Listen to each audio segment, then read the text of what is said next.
engagement with citizens to enhance public understanding of Rwanda's Vision 2050. The Unity Club in Rumuri has commended the relations between the Intwaza elderly survivors of the genocide against the Tutsi living in the Impingazima home in Huye and their neighbors. On the international scene, the Trump administration says it will upgrade the aging air traffic control system across the U.S. after a series of near misses.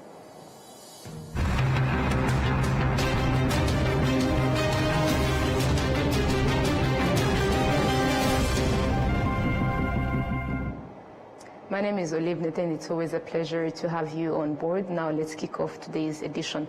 Representatives of political parties pledged to strengthen their engagement with citizens to enhance public understanding of Rwanda's Vision 2050, and this commitment was made during a consultative dialogue organized by the Rwanda Governance Board in collaboration with the Ministry of Local Government. Details on this story.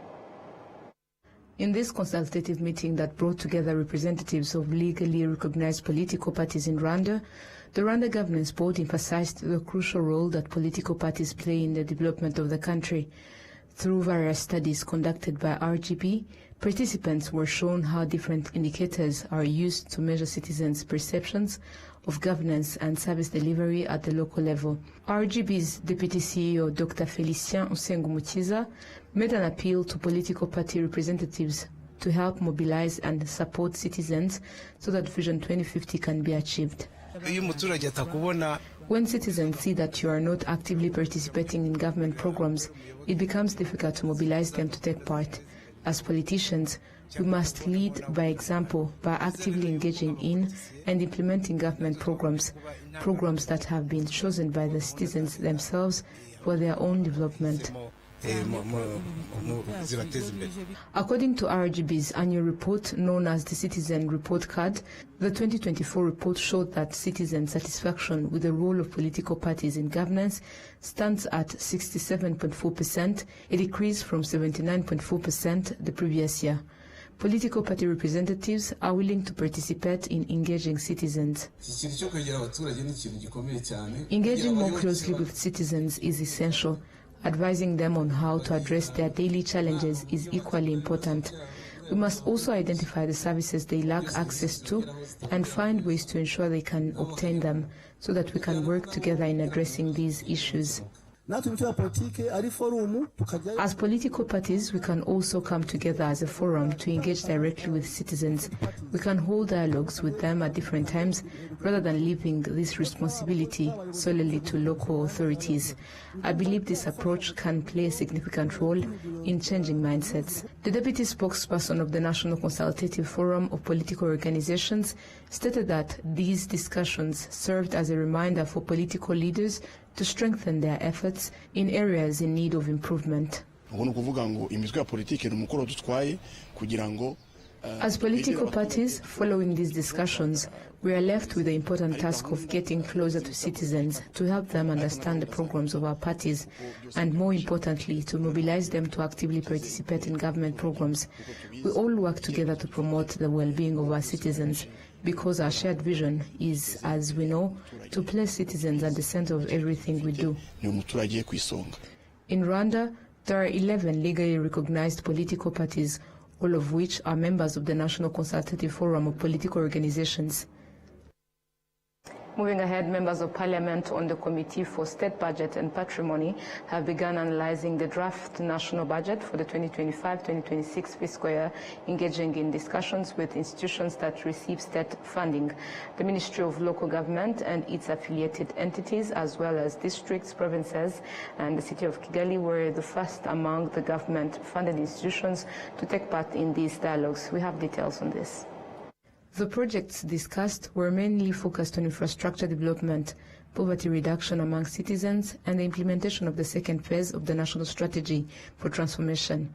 These were the key topics during discussions held by the Parliamentary Committee on the State Budget and Patrimony.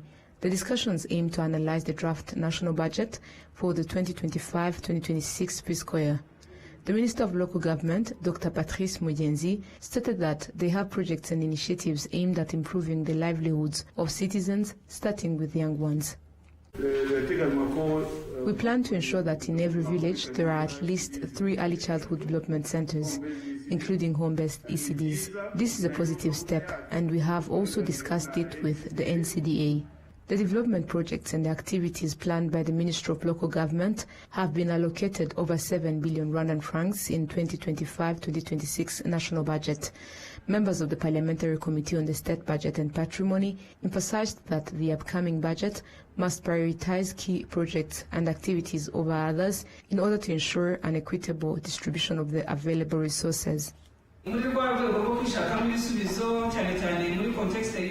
the same spirit of seeking homegrown solutions, especially in the context of this year, we recognize the need to prioritize certain initiatives over others so that we can effectively improve the economy while making the best use of the available budget.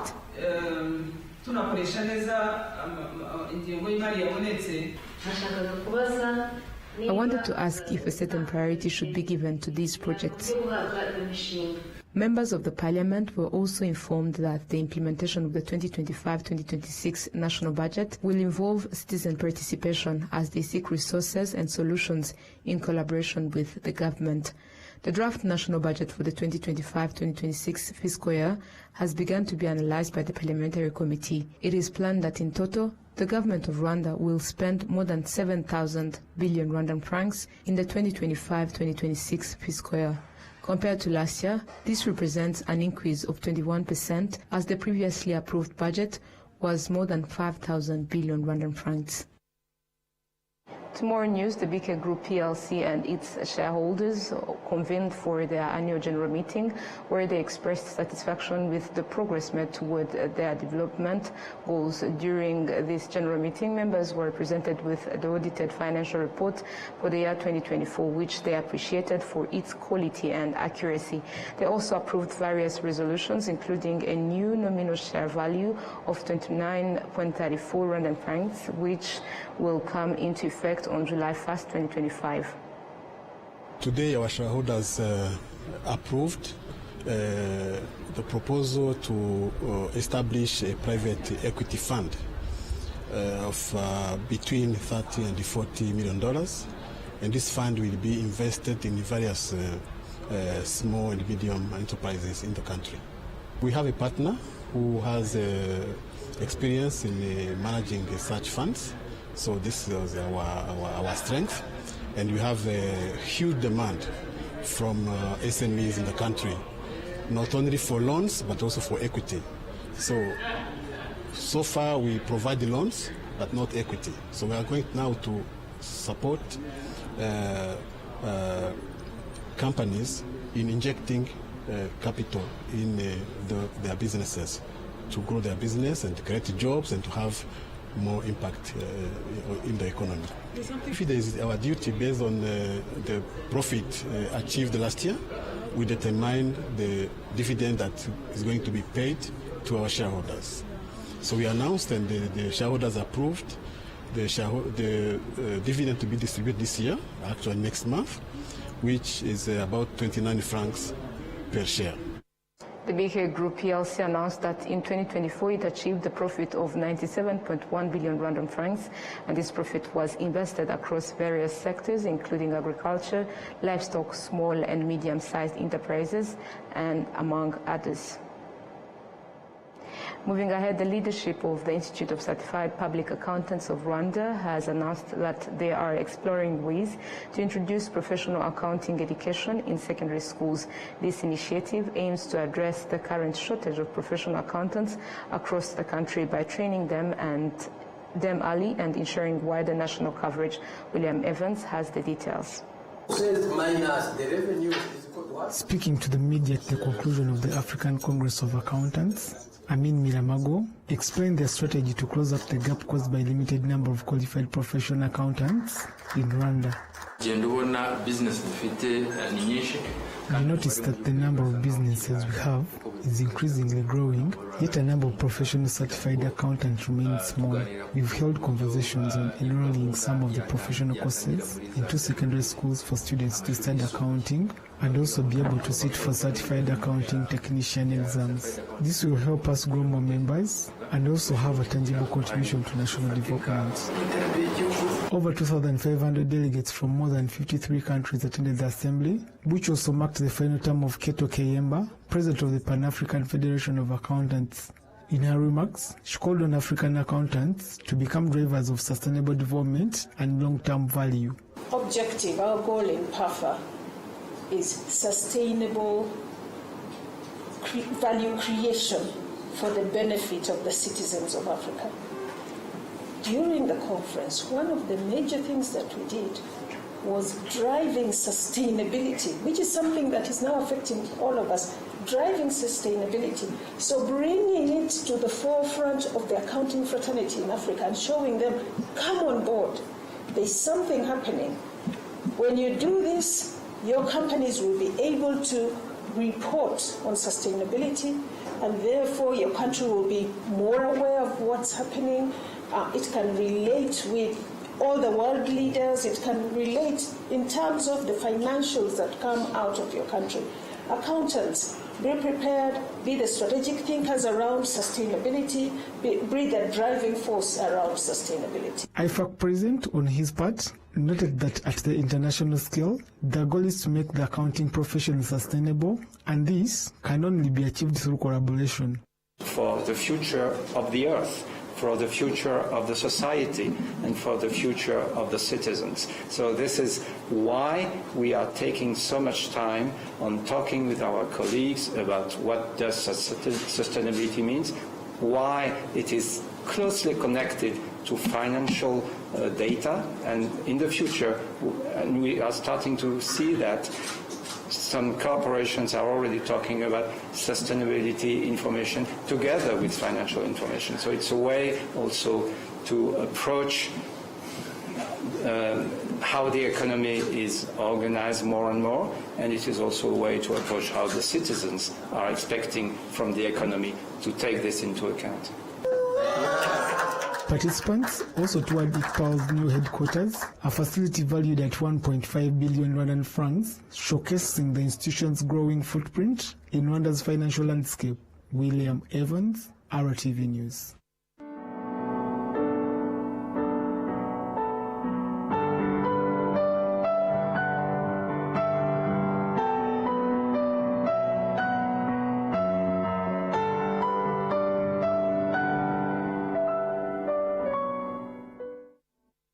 Now to Huye District, the Unity Club in Rwanda has commended the relations between the Intwaza elderly survivors of the 1994 genocide against the Tutsi living in the Impinganzima home in Huye and their neighbors.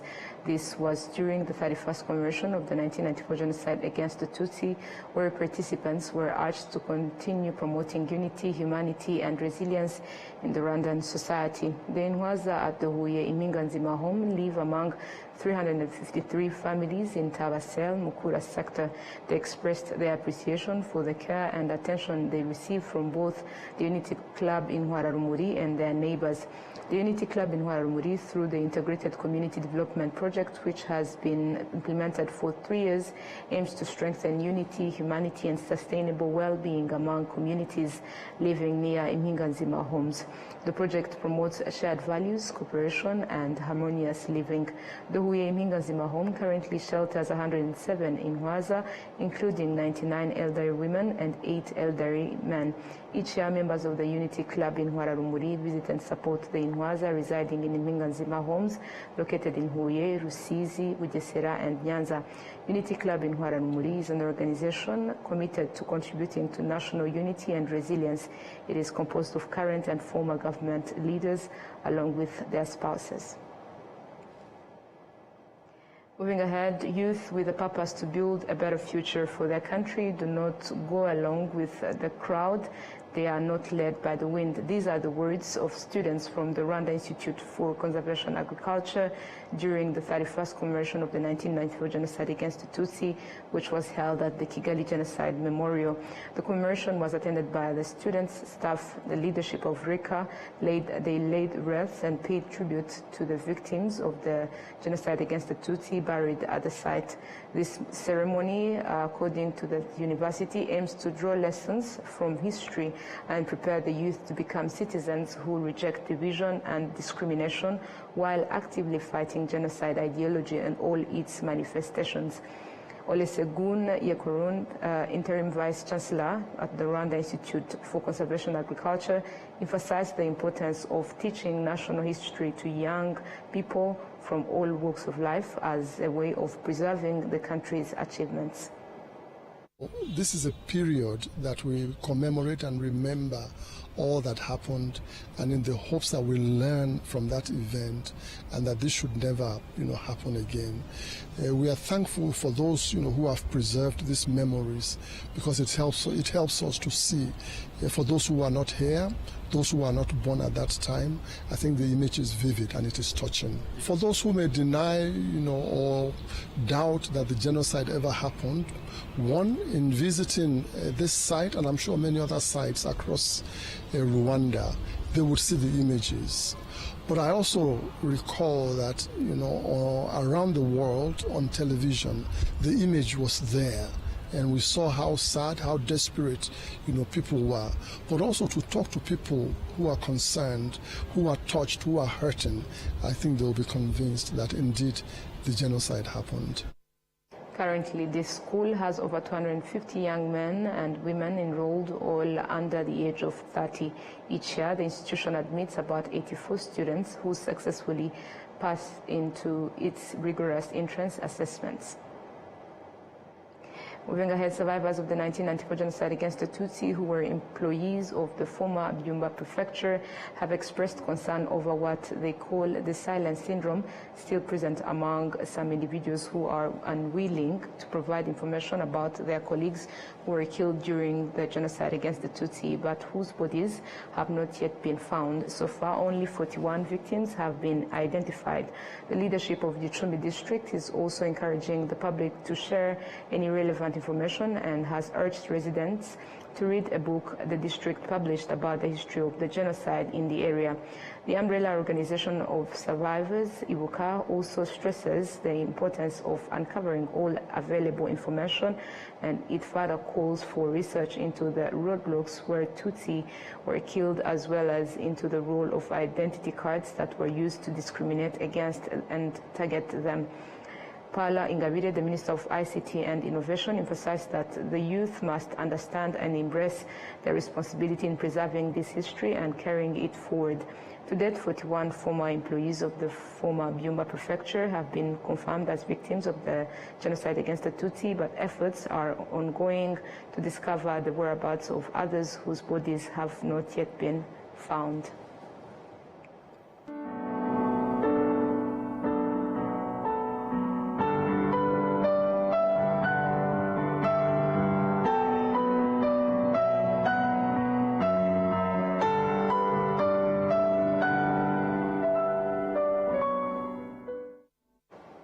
Now to Rusizi district, the Ministry of Agriculture and Animal Resources has stated that fish farming in Lake Kivu will contribute significantly to the country's goal of producing 80,000 tons of fish annually by the year 2035.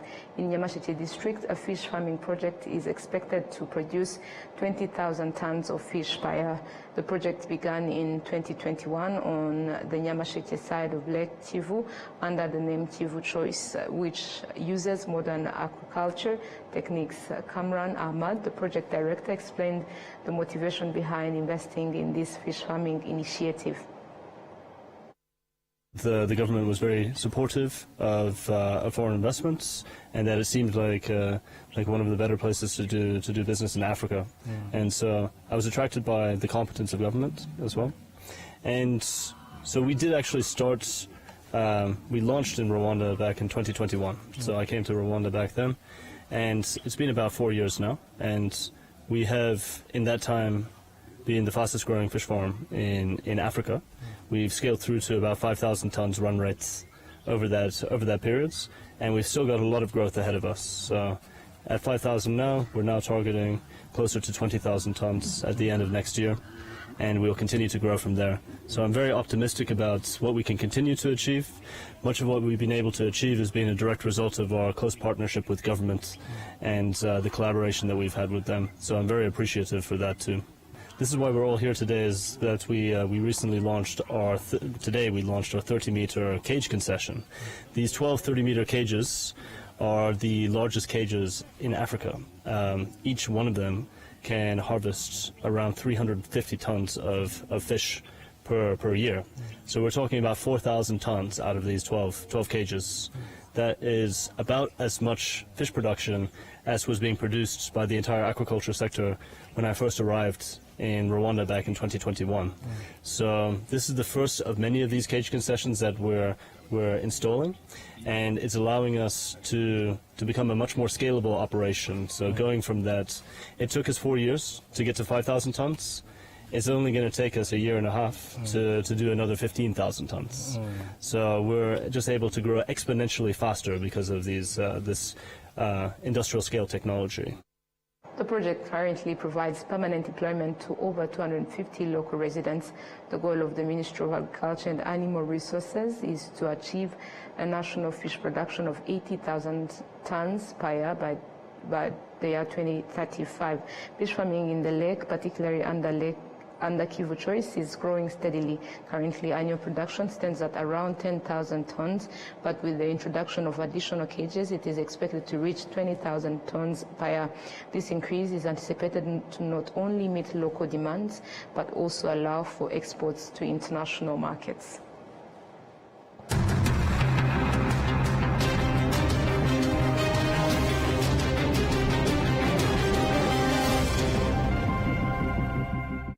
Muyobozi wa sosiyete, turakwibutsa ko buri sosiyete isabwa n'itegeko kubika ibitabo bya sosiyete ndetse no gushyikiriza RDB amakuru abikubiyemo. Ibyo bitabo birimo igitabo cy'abanyamigabane, icy'abagenewe inyungu ku migabane, inyandiko y'amakuru ya sosiyete, ibaruramari ngarukamwaka n'izindi. Gutanga amakuru y'ugenewe inyungu ku migabane wanyura kuri bo.rdb.rw, naho gutanga izindi nyandiko ukanyura kuri org.rdb.rw. Nyiri muto arababwiraga data bati ntabwo wagira umukamo mwinshi utunze inka imwe, ariko nigeze acika intege. Mama akinjira mu bucuruzi hari abamubwiraga bati ntabwo watera imbere udakorera mu iduka rigezweho, ariko ntibyamusubije inyuma, yakoranaga umwete. Njya muri kaminuza hari abanshidikanyagaho bavuga ko nashobora kaminuza naturuka mu muryango wifashije, ariko byarangiye nanditse amateka mashya. Igihe cyo gutera ishema umuryango wanjye kigeze, bamwe bakomeje kumbwira bati ntabwo watera umuryango wawe ibyishimo n'ishema, ariko narabishoboye. Hari abakekaga ko nasigira umurage ukomeye abankomokaho, ariko ubu mfite uruganda rutunganya amata. Banki ya Kigali yabaye umufatanyabikorwa wanjye mu rugendo rwose, inzozi zanjye ziba impamo. Bigereho.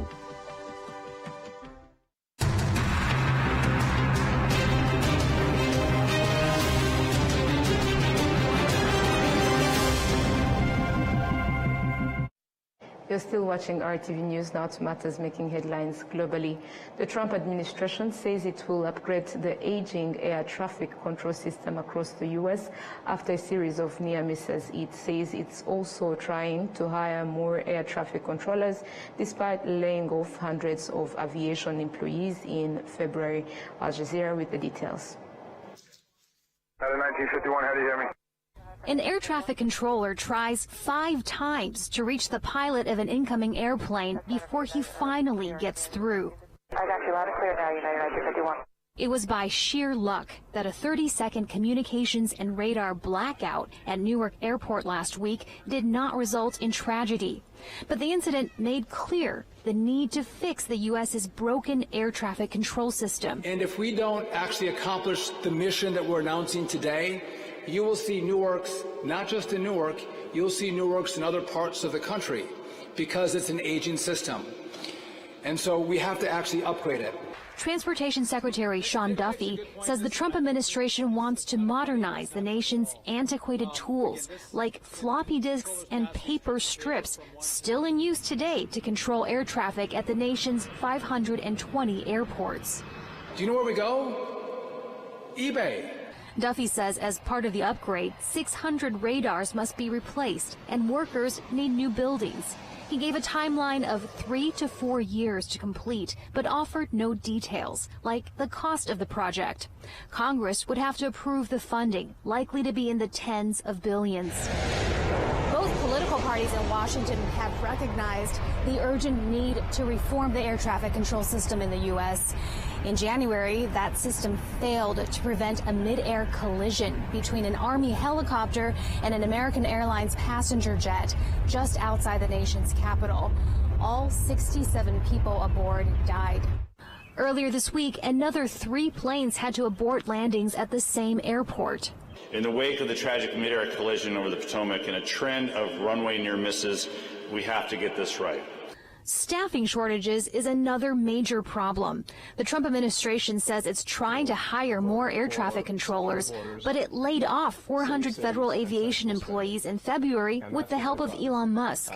Musk says his company, SpaceX, could help with the proposed system upgrade, drawing criticism for a conflict of interest. Meanwhile, the turmoil has led to more air traffic controller resignations and some 45 workers taking trauma leave after the Newark blackout. The airport has been racked with flight delays since. I was delayed getting in here on United, and I'm getting delayed getting out of here on JetBlue. I'm just a little annoyed because I've never been delayed so much in my life. The U.S. government has long recognized the need to update its air traffic control system, but past efforts have been slow, putting millions of air travelers at increasing risk. Heidi Jo Castro, Al Jazeera, Washington. Moving ahead, dozens of foreign heads of state Moscow to attend the victory parade in Red Square, marking the 80th anniversary of the end of the World War II on Friday. But other leading members of the Allied forces will not be represented. Al Jazeera once more. May the 9th, 2010, the victory parade in Moscow. Exactly 15 years ago, the world was marking the 65th anniversary of the end of World War II in Europe. Troops from the Allied countries, who together fought the Nazis, marching in Red Square. French pilots, the 1st Battalion of the Welsh Regiment from Great Britain, US servicemen whose predecessors landed in Normandy in 1944, and the Guard of Honor of the Polish Army. But since then, a lot has changed. Crimea taken under Russian control in 2014, then the invasion of Ukraine in 2022, leading the West to impose severe sanctions on Russia. Relations between the former allies of World War II are at their lowest point in decades. The celebration 2010 was the last one when the consensus about that war, the Second World War, was in place, that no one tried to seriously challenge the interpretation of that war. Today, military units from 13 Russian allies, including China, Egypt, Vietnam, Myanmar and several former Soviet republics, are participating in the parade. Presidents of Belarus, China and Brazil, Palestinian President Mahmoud Abbas and many others are in the Russian capital. The route to Moscow for Serbian President Alexander Vučić and Slovakian Prime Minister Robert Fico was tricky, as the Baltic states and Poland closed their airspace to prevent them from coming to the parade. The Kremlin called the move absurd. First of all, those who came, most of them at least, they are very courageous people, because for some of leaders it might create significant problems. President Donald Trump unexpectedly declared May the 8th Victory Day in the US as well, claiming that America did, quote, more than any other country by far in winning the war. It's widely acknowledged that America's contribution was very important, but the Soviet Union bore the brunt of the fight against the Nazis, suffering colossal losses while crushing the army of Nazi Germany. 8 out of 10 German casualties in the war occurred on the Eastern Front. The Second World War took the lives of tens of millions of people, citizens of many ages, many countries, many religions. In Russia and the former Soviet Union, almost every family has someone who was killed or went missing, who died of hunger during the siege, who was burned in the ovens of concentration camps. Those memories live on in the hearts and minds of today's generations, which is why these commemorations are so important. Yulia Shapovalova, Al Jazeera, Moscow. The end of tonight's bulletin, but before we leave, a reminder of the top stories that made this edition. Representatives of political parties pledged to strengthen their engagement with citizens to enhance public understanding of Rwanda's Vision 2050. The Unity Club in Rwanda has commended the relations between the Intwaza elderly survivors of the 1994 genocide against the Tutsi living in the Minganzima home in Huye and their neighbors. On the international scene, the Trump administration says it will upgrade the aging air traffic control system across the U.S. after a series of near misses.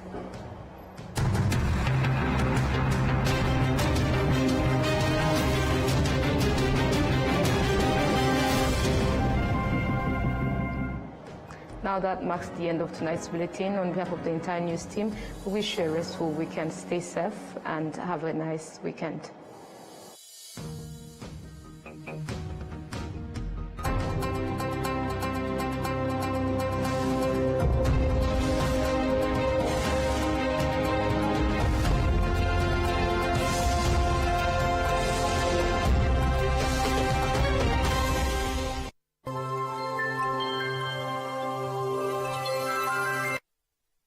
turabasuhuje kandi tubahaye ikaze ku makuru y'iteganya